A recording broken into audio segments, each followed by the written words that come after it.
नमस्कार दोस्तों। ज्यादा सोचना यानी ओवर थिंकिंग, यह एक तरह की मानसिक समस्या है जिससे बाहर निकलना बेहद जरूरी होता है। अगर आपको भी लगता है कि आप भी अपने रिश्ते या फैमिली या पैसे की कमी या फिर गरीबी के बारे में कई बार सोचने लग जाते हैं, तो इस समस्या से बाहर निकलने के लिए आप भी सोच रहे हैं। तो दोस्तों, इस कहानी को शुरू से अंत तक देखिए, जिससे आपकी भी ज्यादा सोचने की समस्या दूर हो जाए। इससे पहले इस वीडियो को लाइक करके चैनल को सब्सक्राइब कर दीजिए और बेल वाले आइकन को ऑन एल पर सेलेक्ट कर लें ताकि आपको इसी तरह की बुद्धा स्टोरी मिल सके। तो चलिए शुरू करते हैं। एक बार चीन के एक हिस्से में बहुत बड़ा मठ था जहां लगभग 500 भिक्षु रहते थे। वो सभी अपने गुरु के मार्गदर्शन में खुद को जानने का अभ्यास कर रहे थे। एक दिन एक लड़का उस मठ में शिष्य बनने के लिए आया। उसने मास्टर से कहा, मास्टर, मैं खुद को जानना चाहता हूं। मैं सच की तलाश कर रहा हूं। मैं पता लगाना चाहता हूं कि सच क्या है। मास्टर ने उसकी ओर देखा और कहा कि अगर तुम सच जानना चाहते हो तो तुम्हें अपना पूरा जीवन दांव पर लगाना होगा। सच को जानने में तुम्हारा पूरा जीवन लग सकता है, फिर भी इस बात की गारंटी नहीं है कि तुम्हें इस जीवन काल में सच का पता लगेगा या नहीं। क्या तुम इसके लिए तैयार हो? शिष्य ने कहा, मास्टर, मैं यहां पीछे मुड़ने के लिए नहीं आया हूं। मैं इसके लिए तैयार हूं। गुरु ने कहा, अगर ऐसा है तुम एक काम करो। इस मठ में 500 भिक्षु हैं। तुम उनके लिए चावल कूटने का काम करो। बस सुबह से शाम तक चावल कूटने का ही काम करो, और जब तुम थक जाओ तो सोने चले जाओ। फिर अगली सुबह उठकर चावल को कूटना शुरू कर दो। इसके अलावा कुछ और मत करना। किसी और चीज के बारे में मत सोचना। बस इस रास्ते पर चलते रहना और दोबारा मेरे पास मत आना। जरूरत पड़ने पर मैं खुद तुम्हारे पास आऊंगा। उस लड़के ने गुरु के आदेश का पालन करते हुए चावल कूटना शुरू कर दिया। उस मठ में 500 शिष्य थे। उन सभी को समय समय पर भोजन की आवश्यकता पड़ती थी, इसीलिए वह बहुत जल्दी उठ जाता था और रात को देर तक चावल कूटता रहता था। जब वह थक जाता तो उसी कमरे में सो जाता था जहां वह चावल कूटता। वह किसी से बात नहीं करता था और ना ही कोई उससे बात करने के लिए उसके पास आता था। कुछ महीनों तक चावल कूटते हुए उसके मन में पुराने विचार आते रहे, लेकिन उन विचारों को कोई नया विषय नहीं मिला, तो वह अपने आप ही मिट गए। धीरे धीरे उसके मन में विचार कम होने लगे। कुछ सालों के बाद तो वह अपना नाम तक ही भूल गया। वह हमेशा चुप रहता और विचारहीन अवस्था में बस चावल कूटता रहता। उसने ना तो कभी ध्यान किया था और ना कभी शास्त्र पढ़ा था। मठ के बाकी शिष्य उसे मूर्ख समझते थे। ऐसा करते हुए 12 साल बीत गए।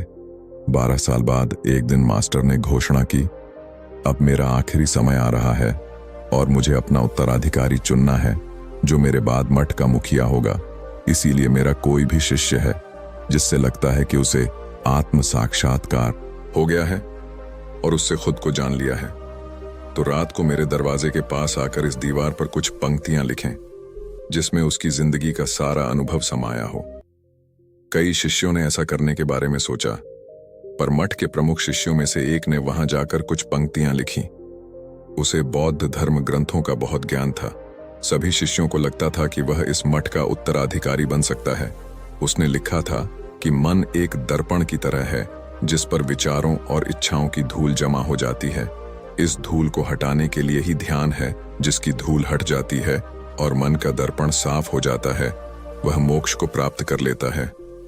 अगली सुबह जब मास्टर उठे और उन्होंने इन पंक्तियों को देखा और उन्होंने कहा कि किस बेवकूफ ने यह सब कचरा मेरी दीवार पर लिखा है। वो शिष्य जिसने यह लिखा था वह चुप रहा। हालांकि उसने जो पंक्तियां लिखी थीं वो ज्ञान से भरी थीं, लेकिन यह सब किताबी ज्ञान था। वह शिष्य बहुत चालाक था। उसने पंक्तियां लिखी, पर उसने नीचे अपने हस्ताक्षर नहीं किए, क्योंकि वह स्वयं इसके बारे में निश्चित नहीं था कि यह सही है या नहीं, क्योंकि उसे आत्म साक्षात्कार नहीं हुआ था। गुरु ने पंक्तियों को पूरी तरह से खारिज कर दिया। यह देखकर सभी हैरान रह गए। यह घटना पूरे मठ में चर्चा का विषय बन गई। इस विषय पर बात करते हुए 2 शिष्य उस शिष्य के पास से गुजरे जो 12 साल पहले यहां आया था और दिन रात चावल कूटता रहता था। दोनों की चर्चा सुनकर वह धीरे से हंस पड़ा। दोनों शिष्य ने उसे पूछा कि तुम क्यों हंस रहे हो? दोनों शिष्य की नजर मैं यह चावल कूटने वाला तुच्छ ही भिक्षु था। किसी ने उसे ना तो कभी ध्यान करते हुए देखा था, ना ही कभी शास्त्र पढ़ते हुए। हर कोई उसे मूर्ख समझता था, जो बस चावल को ही जानता था। उस मठ में बहुत बड़े बड़े विद्वान थे, लेकिन उस चावल कूटने वाले को किसी से कोई मतलब नहीं था। इसीलिए वह दोनों शिष्य उसे मुस्कुराता हुआ देखकर चकित रह गए। उन्होंने फिर उससे पूछा कि तुम क्यों हंस रहे हो? उसने जवाब दिया, मैं इसीलिए हंसा कि मास्टर सही बोल रहे हैं। यह सब पंक्तियां कचरा है, इन पंक्तियों का कोई मूल्य नहीं है। वह दोनों शिष्य चौंक गए। उन्होंने उसे पूछा कि क्या तुम ऐसी पंक्तियां लिख सकते हो जो इससे भी बेहतर हो? चावल पीसने वाले ने जवाब दिया, नहीं, क्योंकि मैं अनपढ़ हूं, लेकिन हाँ, मैं कुछ पंक्तियां कह सकता हूं। अगर तुमने उन पंक्तियों को तुम लिख सकते हो तो मैं तुम्हारे साथ जाने के लिए तैयार हूं। उन दोनों शिष्यों ने कहा, ठीक है। वे मास्टर के कमरे के पास गए और चावल कूटने वाले ने कुछ पंक्तियां बोली और दूसरे शिष्य ने उस दीवार पर लिख दिया और उन पंक्तियों के नीचे लिख दिया कि चावल कूटने वाला, उन्हें लगा कि मास्टर इस पर भी गुस्सा करेंगे। जो पंक्तियों उसने लिखने के लिए कहा था बहुत अद्भुत थी, और वो पंक्तियां थी, मन तो बस एक का भ्रम है, ना तो मन है ना ही मन का कोई दर्पण है, और जब मन ही नहीं है तो धूल कहां ठहरेगी। जो ये जानता है वो सच को जान गया। जब गुरु ने ये पंक्तियां देखी तो वे आधी रात को उठे और चावल कूटने वाले के पास गए। वह सो रहा था। मास्टर ने उसे जगाया और कहा कि ये लो, मेरी छड़ी और मेरे वस्त्र ले लो। आज से तुम मेरे उत्तराधिकारी हो, लेकिन इस मठ को छोड़कर कहीं दूर चले जाओ, क्योंकि इस मठ में बहुत सारे विद्वान हैं जो खुद को तुमसे ज्यादा श्रेष्ठ मानते हैं और वो तुम्हें मार देंगे। वो इस बात को बर्दाश्त नहीं कर सकते कि एक साधारण सा चावल कूटने वाला उनसे ज्यादा विद्वान निकला। तुम्हें वह सारा ज्ञान हो गया है जो मुझे है। तुम्हें यह सारा ज्ञान चावल कूटते कूटते हुआ है, और मुझे पता है कि तुम जहां भी जाओगे लोग तुम्हारे पास आने लगेंगे, क्योंकि जब कोई फूल खिलता है तो उसकी महक हर तरफ फैलने लगती है। उसने अपने गुरु के पैर छुए और रात को ही वहां से चला गया। अगर हम अपनी जिंदगी में देखें तो पाएंगे बहुत से लोग सोचते हैं कि ध्यान केवल एक ही जगह बैठकर आंखें बंद कर कर ही किया जा सकता है, लेकिन हकीकत में ऐसा नहीं है। ध्यान तो चलते चलते भी किया जा सकता है। अपना कुछ काम करते हुए भी ध्यान किया जा सकता है। असल में ध्यान का मतलब यह है कि आप जो भी काम कर रहे हैं उसे अपनी शिद्दत से करें कि आपको आपके शरीर का ख्याल भी ना रहे। बिल्कुल उस चावल पीसने वाले की तरह जो चावल कूटने में इतना मग्न हो गया कि उसको खुद का कोई ख्याल ही नहीं रहा। उसने चावल कूटते हुए ही उसने आत्म साक्षात्कार प्राप्त कर लिया। हर समय वर्तमान में रहना और कुछ नहीं सोचना। मन तब तक ही है जब तक विचार है। जब विचार ही नहीं रहेंगे तो मन भी गायब हो जाएगा। जब मन ही नहीं रहेगा तभी तुम अपने आप को अच्छे से जान पाओगे। असल में हमें अपने वास्तविक रूप को जानने के लिए कोई अन्य साधना करने की आवश्यकता नहीं है। हम जो कुछ भी कर रहे हैं बस उसमें हमें पूरी तरह से खो जाने की जरूरत है। अपने काम में इस कदर से लीन हो जाओ कि आपका काम भी ध्यान बन जाए। ज्यादा सोचने वाले लोगों के लिए दूसरी रहस्यमयी कहानी अब हम आपको बताएंगे, तो चलिए कहानी की शुरुआत करते हैं। एक गांव में एक आदमी रहता था जो ताले तोड़ने के मामले में एक्सपर्ट था। यानी कि जहां कहीं भी ताले तोड़ने की बात आती थी या लॉक को खोलने की बात आती थी तो उसका नाम सबसे पहले लिया जाता था। एक दिन कुछ समझदार लोगों ने उसकी परीक्षा लेनी चाहिए और उसको बता दिया गया कि आपको इस तारीख को आना है और ताले को तोड़ना है।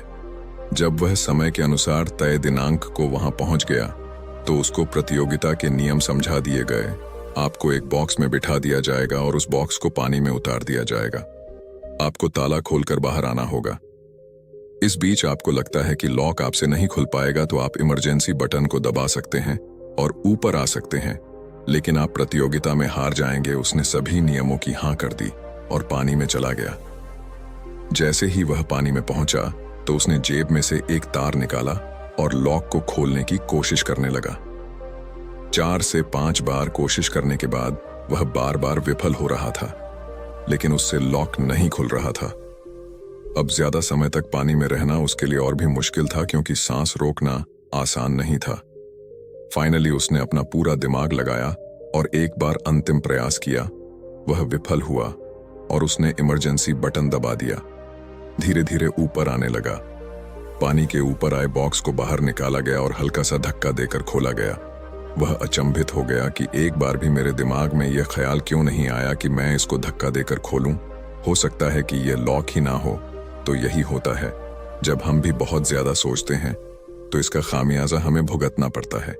कभी कभी ना सोचने से भी जवाब मिल जाता है।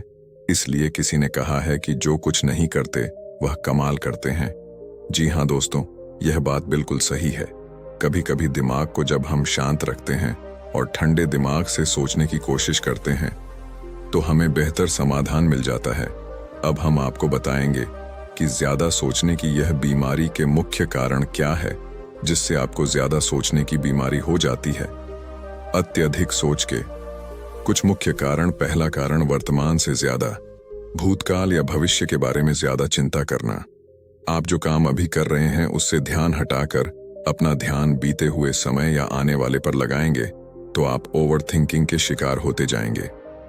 दूसरा कारण, काम का ज्यादा तनाव होना। जब वर्कलोड ज्यादा होता है तो दिमाग भी तेजी से चलने लगता और यह तनाव का रूप ले लेता है और दिमाग में वह विचार भी आने लगते हैं तो काम से संबंध ही नहीं है और लोग ओवर थिंकिंग के शिकार हो जाते हैं। तीसरा कारण, डर का बना रहना। जब व्यक्ति के अंदर डर होता है, जैसे नौकरी छूट जाने का डर, प्रमोशन ना होने का डर, काम में असफल हो जाने का डर, पैसे न मिलने या डूब जाने का डर, व्यक्ति इस डर को लेकर कल्पना करता रहता है। भले ही ऐसा ना होने वाला हो, लेकिन धीरे धीरे यह डर उसे जरूरत से ज्यादा सोचने पर मजबूर कर देता है। चौथा कारण, कॉन्फिडेंस की कमी। जब व्यक्ति में किसी काम को करने के प्रति उलझन बनी रहती है तो कॉन्फिडेंस कम होता जाता है, जिसके चलते नकारात्मक विचार दिमाग को घेरना शुरू कर देते हैं और व्यक्ति ज्यादा सोचना और चिंता करना शुरू कर देता है। पांचवा कारण, चीजों के बारे में सकारात्मक से ज्यादा नकारात्मक विचार। जब व्यक्ति छोटी छोटी बातों के नकारात्मक पहलू के बारे में ज्यादा सोचना शुरू कर देता है तो धीरे धीरे व्यक्ति ओवरथिंकिंग का शिकार होता जाता है। क्या ओवरथिंकिंग यानी अत्यधिक सोच से छुटकारा पाया जा सकता है? तो इसका जवाब है जी, बिल्कुल। ओवरथिंकिंग यानी अत्यधिक सोच से छुटकारा पाया जा सकता है, हालांकि थोड़ा समय लग सकता है। लेकिन यदि आप नीचे दिए स्टेप को फॉलो करते हैं तो आप ओवरथिंकिंग की प्रॉब्लम से यकीनन छुटकारा पा सकते हैं। तो आइए जानते हैं कि ओवरथिंकिंग की समस्या से छुटकारा कैसे पाएं। ओवरथिंकिंग यानी अत्यधिक सोच से छुटकारा पाने के उपाय। यह सब जानते हैं कि पहले विचार दिमाग में आता है, फिर वह क्रिया का रूप लेता है। हमें कोई भी काम सोच समझकर करना बहुत जरूरी है, पर किसी काम को लेकर जरूरत से ज्यादा सोचना और वो बातें भी सोचना जो काम से संबंधित नहीं है, आपको और आपके काम दोनों को नुकसान पहुंचाता है। तो थिंकिंग प्रॉब्लम नहीं है, बल्कि ओवर थिंकिंग प्रॉब्लम है और इसे कम करना जरूरी है। तो आइए जानते हैं ओवर थिंकिंग यानी अत्यधिक सोच से छुटकारा या कम करने के उपायों का। पहला उपाय, स्वीकार करें कि आप जरूरत से ज्यादा सोचते हैं। इस बात को मन से स्वीकार करें कि आप ज्यादा सोचते हैं और आपको ऐसा नहीं करना है। जब आप इस बात को स्वीकार कर लेंगे तो आप इससे छुटकारा पाने के लिए अपने आप को तैयार कर लेंगे। आप ओवरथिंकिंग को लेकर जागरूक हो जाएंगे। जब भी आपको लगे कि दिमाग में फालतू विचार चल रहे हैं, तुरंत उसे वहीं रोक दो और यह सोचना शुरू करो कि आपने सोचना कहां से शुरू किया था। तब आपको मालूम होता जाएगा कि आप कितनी फालतू की बातें सोचकर अपना समय और शक्ति बर्बाद कर रहे हैं।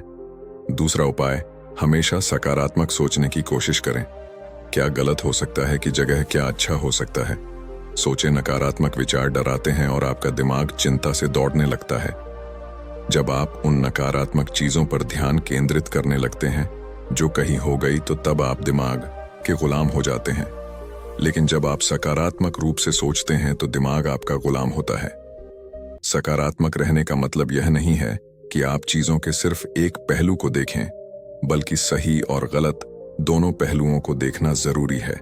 पर केवल नकारात्मक सोचना या ज्यादा नकारात्मक विचार आपको अनुचित सोचने पर मजबूर कर देते हैं। तीसरा उपाय, योग, ध्यान और व्यायाम करें।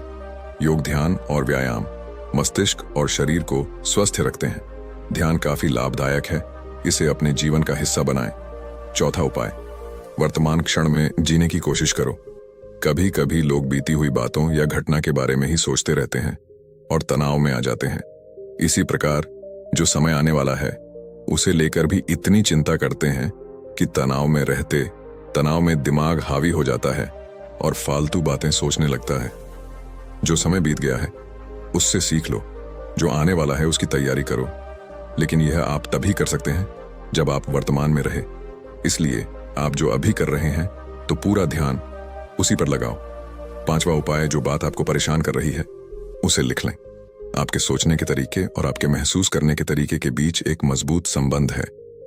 आपके सोचने का तरीका आपकी भावनात्मक स्थिति को प्रभावित करता है और आपकी भावनात्मक स्थिति आपके सोचने के तरीके को प्रभावित करती है।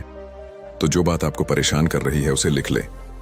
अब उस बात के बारे में यह लिखे कि यह आपको क्यों परेशान कर रही है। अब अपने आप से प्रश्न करें कि क्या इस समस्या का हल परेशान रहना है।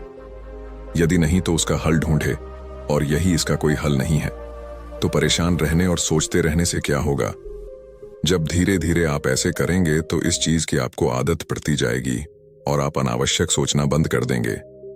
छठा उपाय, अपनी भावनाओं का नियंत्रण रखो। भावनाओं पर नियंत्रण रखने का मतलब यह बिल्कुल भी नहीं है कि आप अपनी भावनाओं को दबाएं, लेकिन आपको अपनी भावनाओं पर नियंत्रण रखना होगा। जब आप अपनी भावनाओं पर नियंत्रण रखते हैं तो हकीकत को देख पाते हैं। अनियंत्रित भावनाएं दिमागी विचारों को बेफजूल गति प्रदान करती हैं। 7वां उपाय, चिंता नहीं, चिंतन करें। चिंता ओवरथिंकिंग को जन्म देती है और चिंतन क्रिएटिविटी को जन्म देता है। फालतू सोचने की जगह कोई कहानी, कोई लेख, कविता या कुछ रचनात्मक सोचें। 8वां उपाय, अपने पसंद की चीजें करें। जब भी आप फ्री हो तो कोई भी ऐसा काम करो जिसे करना आपको अच्छा लगता हो। किताबें पढ़ें, गाने सुने, गाने गाएं, घूमने जाएं। यदि आपके घर में बच्चे हैं तो बच्चों के साथ खेलें, अपने दोस्तों से साथ समय व्यतीत करें। 9वां उपाय, अपना सर्वश्रेष्ठ स्वीकार करें। जब आप ज्यादा सोचते हैं तो ना चाहते हुए भी आप नकारात्मक बातें सोचते हैं और अपने आप को औरों से कम आंकने लगते हैं। याद रखें, कोई भी परफेक्ट नहीं होता। जो आप हैं, आप जैसा कोई नहीं है। लोग क्या कहते हैं इस पर ध्यान देने की बजाय अपना सर्वश्रेष्ठ स्वीकार करें। अपने ज्ञान को बढ़ाते रहे और पॉजिटिव रहे। 10वां उपाय, मन को शांत रखें। आधुनिक जिंदगी भागदौड़ और तनाव भरी है। अधिकतर लोगों के साथ तनाव में बने रहना इतना सामान्य हो जाता है कि उन्हें इस बात का पता ही नहीं चलता कि धीरे धीरे तनाव उनके मानसिक और शारीरिक स्वास्थ्य पर बुरा प्रभाव डाल रहा है। जब मन अशांत होता है तब नकारात्मक और बेफिजूल के विचार हमारे दिमाग में घर करने लगते हैं। यदि आप ओवरथिंकिंग से छुटकारा पाना चाहते हैं तो अपने मन को शांत रखें। आपके सोच को बदल देने वाली 3 कहानियां अभी हम आपके सामने प्रस्तुत कर रहे हैं, तो इसे ध्यान से सुने। यह आपकी जिंदगी बदल लेंगी। पहली कहानी, चमकीले नीले पत्थर की कीमत। एक शहर में बहुत ही ज्ञानी प्रतापी साधु महाराज आए हुए थे। बहुत से दीन दुखी परेशान लोग उनके पास उनकी कृपा दृष्टि पाने हेतु आने लगे।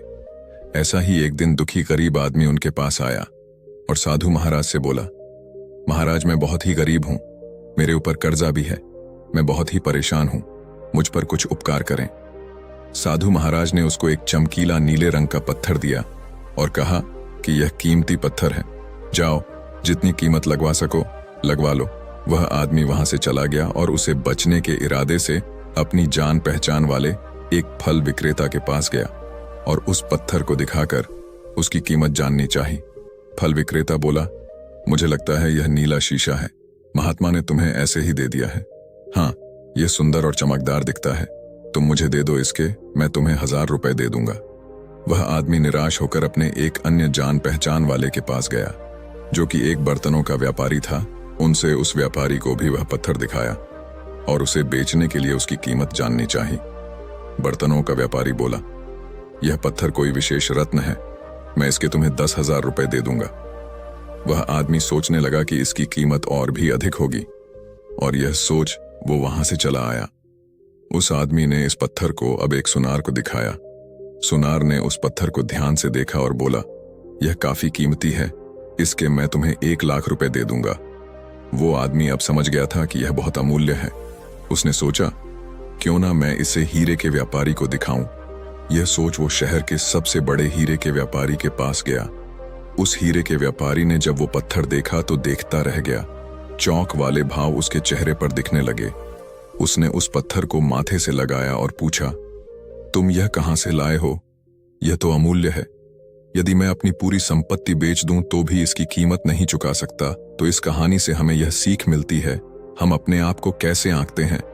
क्या हम वह हैं जो राय दूसरे हमारे बारे में बनाते हैं? आपकी लाइफ अमूल्य है।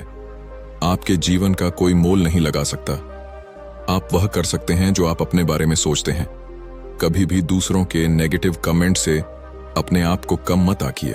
दोस्तों, आज के लिए बस यही। आपको कहानी कैसी लगी कमेंट में बता सकते हैं और इस चैनल को सब्सक्राइब कर लीजिए ताकि ऐसे ही बुद्धा कहानी आपको मिलती रहे।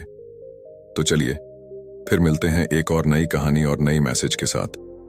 तब तक आप अपना और अपने परिवार का ख्याल रखिए। धन्यवाद। नमो बुद्धाय।